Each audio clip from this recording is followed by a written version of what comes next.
Good evening, guys. Warm welcome to all. So, this is going to be the market outlook session for 27 September 2022.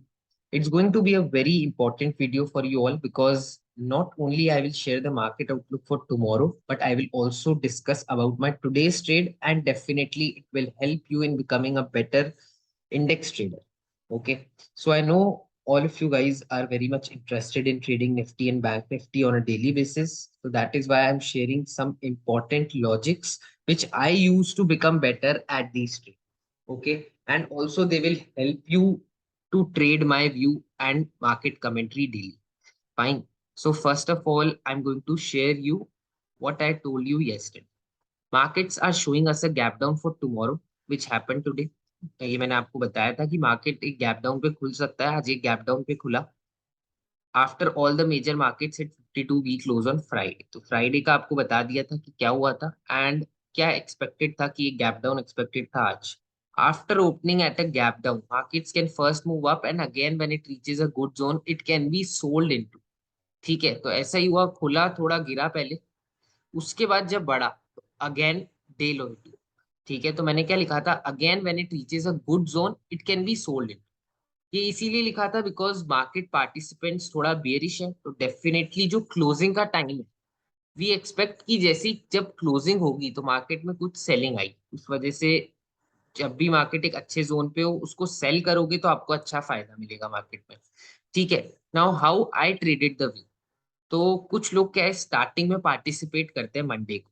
मैंने कल की video में बताया था कि मैं शुरू में पार्टिसिपेट करना पसंद नहीं करता मंडे को because there is a lot of volatility in the markets. ठीक है, जैसा कि आपने देखा पहली कैंडल पे ब्रेकडाउन हुआ, तो ये लेवल कौन सा था, ये बहुत ही इंपॉर्टेंट लेवल था डेली चार्ट्स पे निफ्टी के बिकॉज मल्टीपल टाइम टेस्ट हो चुका था 17,150 का लेवल, ये मल्टीपल टाइम टेस्टेड था। अब मार्केट ने खुलते ही इस लेवल का आपको ब्रेकडाउन दे दिया। ठीक है, let me show you once again. तो इस लेवल का आपका ब्रेकडाउन हो गया खुलते ही। तो उसके बाद अगर किसी ने इस कैंडल पे इमीडिएटली शॉर्ट किया तो आपका एसएल हिट हो गया। तो पहले आपने बहुत बड़ा एसएल लिया, उसके बाद वो एसएल भी हिट हो गया। ठीक है, तो जो भी रिस्क एपेटाइट आपकी है वो पहले 15 मिनट में ही खत्म हो गई because you traded on something that has a very high risk. ठीक है, तो इसके अलावा क्या अपॉर्चुनिटी मिली मार्केट को शॉर्ट करने की, मे बी किसी ने ओपनिंग रेंज का ब्रेकडाउन होने पे शॉर्ट किया होगा यहाँ पे इमीडिएटली इस कैंडल का ऐसे लेके, वो भी आपका इस कैंडल में हिट हो गया। ठीक है, तो ये भी बहुत अच्छी ट्रेड नहीं होती। कुछ लोग फॉलो अप का वेट करते हैं कि एक और रेड के बाद एक और रेड बन जाए। ठीक है, मतलब ब्रेकडाउन कैंडल के बाद एक कैंडल और नीचे बंद हो तब शॉर्ट कर देंगे। तो अगर आप यहाँ पे शॉर्ट कर रहे हो, दिस कैंडल क्लोज एट 17,046 और इसके प्रीवियस कैंडल के हाई का अगर आप एसएल लेते हो 17,095 का, तो 50 पॉइंट के एसएल में आपको लगभग 50 पॉइंट मिल रहे हैं, विच is not a good trade. आपको 1:2 का रिस्क रिवॉर्ड भी नहीं मिल रहा, तो यहाँ पे भी अगर आप शॉर्ट करते तो उतना अच्छा बेनिफिट नहीं है कि आप 50 पॉइंट की रिस्क ले रहे हो और 60-70 पॉइंट का आपका विन आ रहा है। अगर आप एकदम लो पे भी बुक कर लोगे तो उस केस में, ठीक है, विच is not a very good trade because आप एकदम लो पे बुक कर भी नहीं पाओगे। एटलीस्ट ये एक हायर लो बनने पे बुक होगा, तो वहां पे आप 50 पॉइंट ही बनाओगे, तो 50 पॉइंट की रिस्क लेके you are just making 40-50 points which is not very. अब मैंने कब एंट्री ली, मैंने as per the plan market को वापस से डे हाई के पास जाने दिया। मैंने ये वेट नहीं किया कि एग्जैक्टली मार्केट डे हाई के पास आ जाए, एकदम डे हाई से फिर रिवर्स। मैंने एग्जैक्टली जब मार्केट ओपनिंग के पास आया, आज की ओपनिंग के पास, ठीक है, तो वहां पे शॉर्ट कर दिया। आप देखो एग्जैक्टली जब मार्केट इस लेवल के पास था जो फर्स्ट कैंडल की क्लोज थी, ठीक है, तब यहाँ पे आया 17,155 160 के पास, तो मैंने यहाँ पे शॉर्ट कर दिया बिकॉज काफी अच्छी कॉल राइटिंग हो रखी थी 17,150 की स्ट्राइक प्राइस पे। तो it was a good area to short, तो जहाँ की काफी सारे लोग डे हाई का वेट कर रहे थे उन्होंने एक बहुत अच्छी अपॉर्चुनिटी मिस कर दी। But because of knowledge regarding the open interest strike prices and my market commentary which I share after the market, उन सबको मैंने एक प्लान बना के जब ट्रेड किया तो मुझे एक बहुत ही लो रिस्क एंट्री मिली। यहाँ पे मैंने 25 पॉइंट्स आपको दिखा रखा है, मैंने ऑलमोस्ट 10-11 पॉइंट्स का स्टॉप लॉस लिया था ऑप्शन पे एंड वो ऑप्शन 10-11 पॉइंट्स के स्टॉप लॉस के साथ 80-90 पॉइंट्स मूव किया। ठीक है, तो अराउंड 1:8 1:9 आपको रिस्क रिवॉर्ड मिला। I am going to post this trade on our Instagram as well, तो वो भी आप जरूर चेक करना एक बार, you will get to learn a lot of things.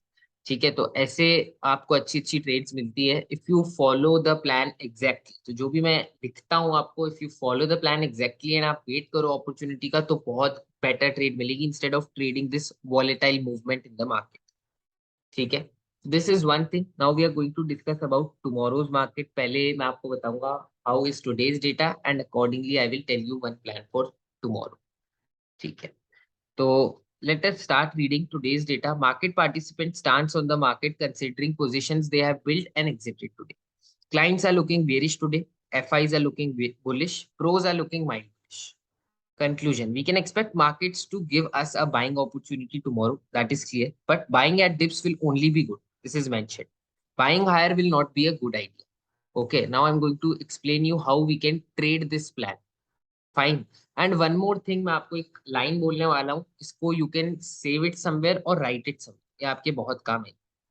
जब भी आप बेरिश मार्केट एक्सपेक्ट कर रहे हो, तो your opening becomes a decent price to sell the markets. And जब भी आप बुलिश मार्केट एक्सपेक्ट कर रहे हो, तो your closing price of previous day becomes a good price to buy. हमेशा ध्यान रखना, एक बेकार मार्केट में ओपनिंग एक्सपेंसिव हो जाती है, एक बुलिश मार्केट में क्लोजिंग चीप हो जाती है। ध्यान रखना इस बात का, काफी आपकी काम आएगी जब आप इंडेक्स को ट्रेड करोगे फ्यूचर।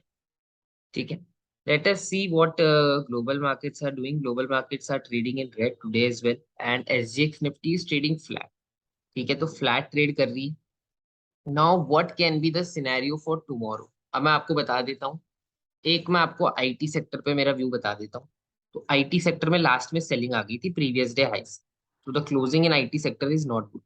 ठीक है, मैंने आपको बोला था आईटी सेक्टर पे वॉच रखो because it is trading at support, but it doesn't mean that you take entries immediate. ये भी मैंने आपको मेंशन किया, मैंने आपको अच्छे से मेंशन किया है यहाँ पे। Let me show you Nifty IT at a very good support, keep eyes on this sector. I will wait for a follow up candle closing above today's day high, and then only I will look for any longs in this sector. ठीक है, तो अगर आप पिछले 5-6 दिन की closing देखोगे, तो निफ्टी आईटी में क्लोजिंग हो रही है 26,700 से लेकर 27,000 के बीच में। तो जब तक कंफर्टेबली मुझे एक 27,000 के ऊपर क्लोजिंग नहीं मिल जाती, बिकॉज मार्केट काफी दिन से सेम एरिया में क्लोज हो रहा है, तो जब तक मुझे 27,000 से ऊपर कंफर्टेबल क्लोजिंग नहीं मिलती, मतलब 27,000 के ऊपर, ये मतलब नहीं है मेरा 27,001 रुपए, 27,005 रुपए, नहीं। 27,000 के ऊपर कंफर्टेबल क्लोजिंग का मतलब होता है 27,050, 27,100। अगर ये क्लोजिंग मुझे मिलती है निफ्टी आईटी सेक्टर पे, then I will start looking at IT stocks जो भी मुझे स्ट्रॉन्ग लग रहे हैं, लाइक एचसीएल टेक एक ठीक लग रहा था, एक इन्फोसिस था, और एक एम्फेसिस था शायद। तो 2-3 स्टॉक्स जो मुझे अच्छे लगेंगे उनमें I will start looking for opportunities. ठीक है, maybe it can be in cash और maybe in F and also, मतलब फ्यूचर्स में कर लूंगा या फिर कैश में कर लूंगा, अकॉर्डिंगली मैं आपको शेयर कर दूंगा जो भी रिस्क रिवॉर्ड रहेगा। तो in that way, but right now don't consider this sector bullish, बहुत बुलिश मत हो जाना। ठीक है, पूरा वेट करो कि ये 27,000 के ऊपर एक डिसेंट क्लोजिंग है, उसके बाद आपका फर्स्ट टारगेट ये हो सकता है कि आईटी कम से कम इतना तो आएंगे, और फिर सेकंड ये गैप एटलीस्ट, तो इतना आपको वेट करना होगा इसमें एंट्री के। नाउ लेट्स टॉक अबाउट कि कल क्या हो सकता है। ठीक है, तो निफ्टी में आपको क्लियरली बता देता हूँ, अगर निफ्टी गैप अप करती है, तो मैंने अभी आपको एक लाइन बोली कि if you expect bullish market, अगर आप किसी भी दिन बुलिश मार्केट एक्सपेक्ट करते हो, तो yesterday's closing price becomes a decent price to bye.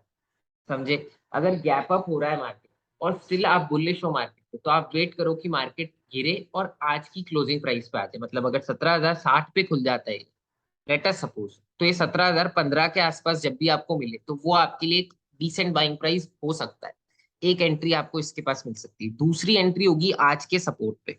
तो आज का सपोर्ट क्या है? 16,978 एक बार टेस्ट हुआ, और फिर दूसरी बार 16,984। तो आप ये मान लो कि ये जो आज का सपोर्ट है, ये जो एरिया है आज का सपोर्ट, ये आपके लिए कल एक बाइंग अपॉर्चुनिटी ला सकता है। अगर मार्केट इस सपोर्ट को एक बार और टेस्ट करता है कल, और यहाँ से बढ़ता है, तो ये आपके लिए एक बाइंग अपॉर्चुनिटी होगी। आपका टारगेट आप यही रखोगे, 17,180 से 17,200, मतलब आज के हाई को आप अपना टारगेट मान के चल सकते हो, but not more than that. और ट्राई करना कि आप बाय कर पाओ एज लो एज पॉसिबल, जैसा कि मैंने आपको मेंशन किया। जितना आप सही एरिया पे बाय करोगे, या तो मैंने आपको जो प्रीवियस डे क्लोज वाला लेवल बताया है वो वाला, या फिर आज के सपोर्ट, या फिर यहाँ से कोई फेक आउट होता है तो उस पे बाय करोगे तो बढ़िया रहेगा। Try to buy as low as possible, ताकि आपको अच्छा आरआर मिले, छोटी रिस्क मिले और बढ़िया मूव आप कैप्चर कर पाओ, एटलीस्ट 100-150 पॉइंट का एक बढ़िया मूव कैप्चर कर पाओ अगर मार्केट में शॉर्ट कवर हो रहा है। Let's talk about Nifty bank. Okay, तो निफ्टी बैंक की बात करते हैं। Nifty bank has a really good support at 38,500 level. 38,500 पे आप सपोर्ट बना सकते हो, ठीक है। एंड सेकंड मैंने आपको बता दिया सेम स्ट्रैटेजी जो निफ्टी में बताई, अगर थोड़ा गैप अप हो जाता है तो wait for bank Nifty to come at today's closing. तो बुलिश मार्केट में आपको क्या करना है, आपको प्रीवियस डे क्लोजिंग के आसपास बाइंग की सोचनी है। एक लेवल ये होता है, दूसरा होता है आज के लो। आज के लो के पास आता है तो फिर आपको बैंक निफ्टी में बाइंग का मौका मिल सकता है, तो वहां पे आप बाइंग की सोच सकते हो। तो this is my only plan for tomorrow. जैसा मैंने आपको बताया, दो तीन चीजें मैं अपनी वॉच लिस्ट में रखता हूँ। निफ्टी के कुछ लेवल्स जो मैंने आपको बताया बाइंग के लिए वो, बैंक निफ्टी का जो मैंने आपको प्लान बताया ये फॉलो करूंगा। इसके अलावा आईटी का जो प्लान बताया वो अभी ट्रिगर नहीं होगा, वो तब ट्रिगर होगा जब 27,000 के ऊपर कंफर्टेबली सस्टेन होगी आईटी सेक्टर। तब तक के लिए नहीं, बिकॉज एक कैंडल अगर सपोर्ट पे बनती है ग्रीन कलर की तो उसको हम बाइंग अपॉर्चुनिटी कंसीडर नहीं कर सकते। अगर मल्टीपल मतलब एक दो दिन तक लगातार सेक्टर स्ट्रांग लगता है सपोर्ट से, तो हम सोच सकते हैं कि सेक्टर में इस लेवल से वैल्यू बाइंग आ रही है and we can enter. This is my plan for tomorrow. Hope you like such videos and let me know in the comments, ठीक है। अगर कल के प्लान को किसी ने आज ट्रेड किया and you were able to make money out of it, then please let me know in the comments. Thank you guys.